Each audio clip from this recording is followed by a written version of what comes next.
மல்லி சீரியல் நேயர்களுக்கு வணக்கம். நம்ம மல்லி கொலை பண்ற அளவுக்கெல்லாம் வந்து ஆளே கிடையாது. ரொம்ப ரொம்ப சுத்தமான தங்கம் நம்ம மல்லி பார்த்தீங்கன்னா வந்து, நம்ம மல்லி தான் இந்த கொலைய பண்ணியிருப்பாங்க அப்படின்னு சொல்லிட்டு தீபிகா வந்து சந்தேகம் இல்ல. முழுசாவே நம்புறாங்க. அவங்கள எப்படியாச்சும் சிக்க வைக்கணும் அப்படின்னு சொல்லிட்டு தீபிகா வன்மத்தோட சுத்திட்டு இருக்காங்க. ஏன் இப்படி பண்றாங்கன்னு நமக்கே புரியல. யார் இந்த தீபிகா? எதுக்காக வந்து பார்த்தீங்கன்னா, அவங்க தம்பிக்காக வந்து பார்த்தீங்கன்னா, நீதி வாங்கி தருவேன் அப்படின்னு சொல்றாங்க. அவங்க தம்பிக்கும் இவங்களுக்கும் வந்து பார்த்தீங்கன்னா, என்ன சம்மந்தம்?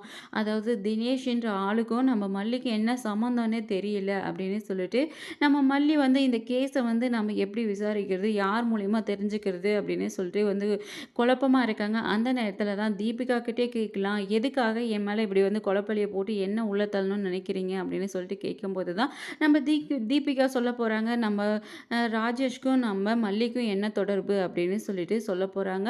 அதுக்கு பின்னாடி மல்லி ஏதோ ஒரு வகையில பார்த்தீங்கன்னா வந்து, பின்னாடி அவங்களுக்கே தெரியாம இருந்திருக்கலாம். அவங்க அவங்க இறந்ததுக்கு பின்னாடி. இதனால தான் தீபிகா பழி வாங்குறதுக்காக வந்து உக்கிரமா ஆடிட்டுருக்காங்க.